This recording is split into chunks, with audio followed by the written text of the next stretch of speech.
जय हिंद बच्चों, विराट ज्ञान में आपका पुनः स्वागत है। बच्चों आइए, आज मैं स्पोकन क्लासेस का पार्ट 3 लेके आया हूँ। ये पार्ट 3 आपके पास है, जिसमें मैं बताने वाला हूँ कि हम सब जब धारा प्रवाह इंग्लिश बोलने की कोशिश करते हैं तो जिस प्रकार हिंदी हम बोलते हैं उसी तरह इंग्लिश भी होती है। जैसे अगर आपसे कोई प्रश्न कर रहा है कि क्या आप क्रिकेट खेलते हैं, तो आप क्या जवाब देते हैं? या तो आप क्रिकेट खेलते हैं या तो आप क्रिकेट नहीं खेलते हैं। तो आप कहते हैं हाँ मैं क्रिकेट खेलता हूँ, या आप कहते हैं कि हाँ मैं क्रिकेट नहीं खेलता हूँ। ये दो तरह की बातें होती हैं। अगर किसी के बारे में ये पूछा जाता है कि क्या लड़के क्रिकेट खेलते हैं, हाँ वे सब क्रिकेट खेलते हैं, या तो वे सब क्रिकेट नहीं खेलते, यही आपसे अपेक्षा की जाती है और आप सवाल का जवाब भी देते हैं।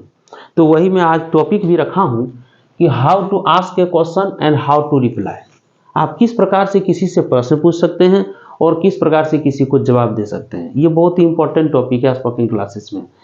मैं जो क्लास लेता हूँ रात में 9:15 पे, वो इसमें ये सब चीज़ें बहुत सारी बहस के रूप में ही वहाँ पे बहुत ज़्यादा चर्चा की जाती है और विद्यार्थी हमारे साथ इंटरेक्ट करते भी हैं।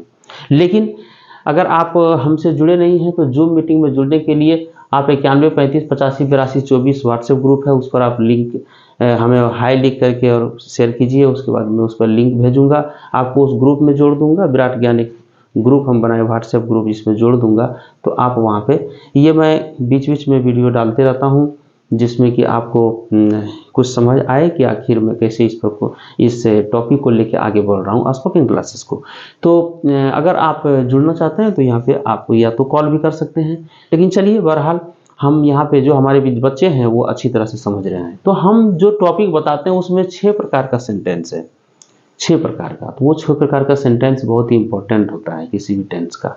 और वही 6 प्रकार के सेंटेंस या 6 प्रकार के इंग्लिश जो सेंटेंस है उसमें से ही हम ट्रिक के माध्यम से स्पोकन इंग्लिश शुरू करते हैं। तो चलिए, आज हम शुरू करने वाले हैं कि आपसे अगर कोई सवाल पूछे, अक्सर सवाल 2-3 ढंग का ही होता है। या तो सवाल ये पूछा जाता है कि क्या आप क्रिकेट खेलते हैं, या तो ये क्या आपके बच्चे स्कूल जाते हैं, या तो क्या बच्चे क्रिकेट खेलते हैं, या तो किसी थर्ड पर्सन के बारे में भी।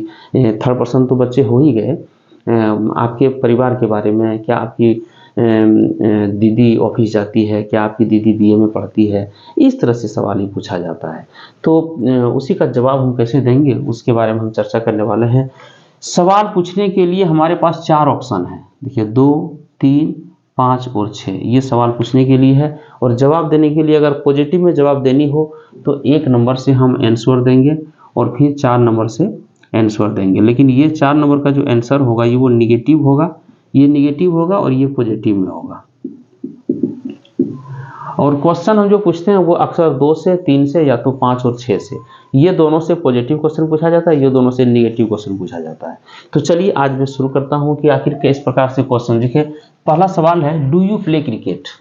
Do you play cricket? निश्चित है कि आप 2 ही तरह से यहाँ जवाब देंगे। आपसे पूछा जा रहा है कि क्या आप क्रिकेट खेलते हैं, तो अगर यू लगाया हो तो आप उसे आई में जरूर बदलेंगे। और यस लगाते हैं तो 1 नंबर से आप जवाब देते हैं, क्या बोलते हैं? Yes I play cricket. निश्चित है आई के साथ भी1 ही लगेगा और क्रिकेट हो जाएगा। हाँ मैं क्रिकेट खेलता हूँ। अगर आप क्रिकेट नहीं खेलते हैं तो आप क्या करते हैं? Do you play cricket? आपसे अगर कोई क्वेश्चन पूछता है तो आप कहते हैं कि no I don't play cricket, no I don't play. इसका मतलब है कि आप जैसे ही सवाल यहाँ पूछा गया और अगर आप नहीं से जवाब देना चाहते हैं तो 4 नंबर आपको जाना पड़ता है, अर्थात निगेटिव सेंटेंस को आपको लेना पड़ता है। जवाब देने के लिए मात्र 2 ही सेंटेंस है, या तो पहला या तो चौथा, है ना? पॉजिटिव अफर्मेटिव सेंटेंस या तो निगेटिव सेंटेंस। तो हम लोग क्या करते हैं, यहाँ पे निगेटिव सेंटेंस से जवाब देते हैं कि no I don't play cricket but. अब फिर उसी में सेंटेंस आगे बढ़ता है बच्चों। सेंटेंस को भी आगे बढ़ाना बहुत जरूरी है, क्योंकि आप इंग्लिश बोलने की शुरुआत करते हैं तो इंग्लिश में हिचकिचाहट तो होती है, लेकिन हम अपने माइंड से भी सेंटेंस को और आगे बढ़ा सकते हैं। आप बोल सकते हैं उसे कम से कम कि but Ramesh doesn't play cricket ludo, लेकिन रमेश लूडो नहीं खेलता है। तो लूडो खेलता क्या है रमेश? ही प्ले चेस, वह चेस खेलता है, रमेश चेस खेलता है। फिर यहाँ है डू यू लाइक राइस? अगर दूसरा सवाल आपसे पूछा जाता है कि चावल आप पसंद करते हैं, है ना, क्या आप चावल पसंद करते हैं, तो वहाँ पे आप क्या कहेंगे? No I don't like rice I like bread. मैं चावल पसंद नहीं करता हूँ, मैं रोटी पसंद करता हूँ। अगला है बट मोहन लाइक्स खीर, मोहन खीर पसंद करता है। ही डजंट लाइक फ्रूट्स, वह फल पसंद नहीं करता है। तो इस प्रकार से सेंटेंस मेरा बड़ा होते जाता है, हम और ज़्यादा मेच्योर्ड होते जाते हैं और सेंटेंस को और कलेक्ट करके ज़्यादा मैं बोलने की कोशिश करता हूँ। इसी प्रकार से मेरी सिखाने की तरीके हैं। तो इसे नोट कीजिए। मैं कुछ और एक वर्ब लेता हूँ। अभी मैं लिया हूँ do you play cricket, play लिया था। अब की बार मैं दूसरा वर्ब लेकर के आपके सामने, यहाँ पे यू लिया था, इस बार थर्ड पर्सन लेकर के आपके सामने प्रस्तुत हो रहा। आप जरा इसको नोट कर लीजिए। अगला सवाल लेकर के मैं हाजिर हूँ। यहाँ पे एक सवाल आया है, does she go to school. किसी थर्ड पर्सन के बारे में हम पूछ रहे हैं, कोई हमसे पूछ रहा है लेकिन पूछ रहा है किसी बच्ची के बारे में कि does she go to school. आप क्या करेंगे, वो बच्ची के आधार पर ही जवाब देंगे, क्योंकि वहां पे डू यू प्ले क्रिकेट, तो आप यू जब पूछा गया था आपसे तो आप आई का प्रयोग किए थे, लेकिन जब थर्ड पर्सन में हो तो कोई चेंजिंग नहीं होगा, अर्थात थर्ड पर्सन में है तो थर्ड पर्सन ही सब्जेक्ट रहेगा। तो यहाँ क्या करेंगे हम, does she go to school, तो आप क्या कहेंगे, या तो हाँ वह स्कूल जाती है या तो नहीं वह स्कूल नहीं जाती है। तो हाँ वह स्कूल जाती है तो हाँ के साथ एक नंबर का प्रयोग आप करते हैं, yes she goes to school. She goes to school, चूंकि सी के साथ थर्ड पर्सन V5 लगता है इसीलिए गो का गोज हो जाएगा, सी गोज टू स्कूल। अगर नो कहते हैं, अगर वो नहीं जाती है तो आप क्या कहेंगे, नहीं वो स्कूल नहीं जाती है। तो यहाँ पे आप कहते हैं no she doesn't go to school. तो अगर 4 कहते हैं, आप नो लगाते हैं तो 4 नंबर से आपको बनाना पड़ता है, इसीलिए फोर्थ का यूज आप करते हैं, इसीलिए no she doesn't go to school. But अब सेंटेंस को आगे बढ़ाते हैं, क्योंकि बच्ची 3-4 है हमारे घर में, छोटी छोटी बहनें हैं, है ना। तो आप कहते हैं कि नहीं वो नहीं जाती है, लेकिन Soni goes to college, Soni college जाती है। आखिर क्यों, Soni goes to college, she doesn't go to school, वह स्कूल नहीं जाती है। आखिर क्यों नहीं स्कूल जाती है, वह स्कूल क्यों नहीं जाती है, तो उसका ये कारण है बच्चों कि वो कॉलेज में पढ़ती है ना। अब यहाँ अगला है सी स्टडीज इन BA, आखिर वह स्टडी कहाँ कर रही है, BA में कर रही है, इसीलिए वह कॉलेज जाती है। तो आप सेंटेंस को आगे बढ़ाते हैं, इस प्रकार से सेंटेंस आगे बढ़ाते हैं, धीरे धीरे आगे बढ़ाते हैं तो फिर आपके अंदर एक अलग रुतबा जग जाता है, आप अच्छी तरह से धारप्रवाह इंग्लिश बोलने के लायक हो जाते हैं। इसीलिए आपको जो है सो निश्चित रूप से यहाँ पे एक बात समझनी होगी कि बोलने के लिए कोई शॉर्टकट ट्रिक नहीं है, उसके लिए यही सब ट्रिक अपनाना पड़ेगा, और तब आप जो है सो आपके अंदर सेंटेंस का कलेक्शन, वर्ड का कलेक्शन, नए नए वर्ड का कलेक्शन ये होना शुरू हो जाता है। तो यहाँ पे क्या कहते हैं, सी स्टडीज इन BA, इसीलिए वो कॉलेज जाती है। सी लर्न्स इंग्लिश, वो इंग्लिश भी सीखती है, इंग्लिश भी शौक है उसका, है ना, तो वो इंग्लिश सीखती है। वेयरएज, जबकि, वेयरएज का होता है जबकि।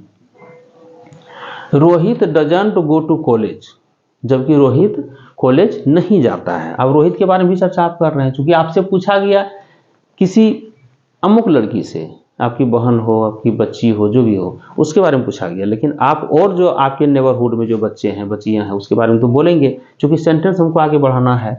ये मैं बता रहा हूँ कि शुरुआती दौर में इसी, जब आप पूरी तरह धारप्रवाह इंग्लिश बोलने लगेंगे तो फिर कोई ज़रूरत नहीं है, जो क्वेश्चन उठेगा वही आप बताएंगे। लेकिन मैं कह रहा हूँ कि अगर शुरुआत में है तो आप इस प्रकार से सेंटेंस सोच सोच के बोल सकते हैं, 10-20 सेंटेंस अपने एक क्वेश्चन पे 20 सेंटेंस बोल सकते हैं। तो चलिए, whereas Rohit doesn't go to college, अब कॉलेज क्यों नहीं जाता है रोहित भाई, तो he goes to primary school, he goes to primary school, चूंकि रोहित छोटा बच्चा है वो प्राइमरी स्कूल जाता है। He studies in 4th class, वो 4th क्लास में पढ़ता है, रोहित 4th क्लास में पढ़ता है, स्टैंडर्ड 4 में, तो वो तो प्राइमरी स्कूल जाएगा। But Seema doesn't study in 4th class, Seema 4थी क्लास में नहीं पढ़ती है, यहाँ पे 4थी क्लास में सीमा नहीं पढ़ती है। सी स्टडीज इन 10th क्लास, वो 10th क्लास में पढ़ती है ना। So she goes to high school, वो हाई स्कूल जाती है इसीलिए, और तब she goes to school the school by bus, वह अपना स्कूल हाई स्कूल बाय बस से जाती है। देखिए बच्चों, यहाँ पे आपसे पूछा गो, लेकिन आपने सेंटेंस को बढ़ा करके क्या कर लिया, स्टडीज, लर्न्स, है ना, ढेर सारा वर्ड जो है सो स्टडीज, ढेर सारा वर्ड, बाय बस, ये सब चीज़ हम यूज करना सीख गए। अर्थात वर्ड को आगे सेंटेंस को बढ़ाएंगे तो मेरा वर्ड पावर भी बढ़ेगा, और हम वर्ड पावर भी बढ़ेगा, और मेरी ये कैपेबिलिटी भी बढ़ेगी कि सेंटेंस हम कैसे ईजाद करते हैं, तो सेंटेंस को नए नए तरीके से बनाने का। तो इस प्रकार से हम इस वीडियो में इतना ही रखते हैं। यहाँ पे मैं how to ask a question या तो हाउ टू रिप्लाई, अब किसी से आप पूछेंगे तो पूछने का बात मात्र आपके पास 2, 3, 5, 6 यही 4 सूत्र हैं, आप क्वेश्चन पूछ सकते हैं। और ये चारों से जब क्वेश्चन पूछेंगे तो आप फ्लुएंटली जो क्वेश्चन पूछने की आदत डालेंगे, जैसे do you play cricket, where do you live, why don't you go to Patna, don't you go to Patna, do you dance with music, does she play cricket, does she solve mathematics, does she speak English. इस प्रकार से आप question पूछना शुरू करते हैं और तब दोनों आपके अंदर कैपेबिलिटी आ जाती है, आपके अंदर क्वेश्चन पूछने का भी या रिप्लाई देने का भी।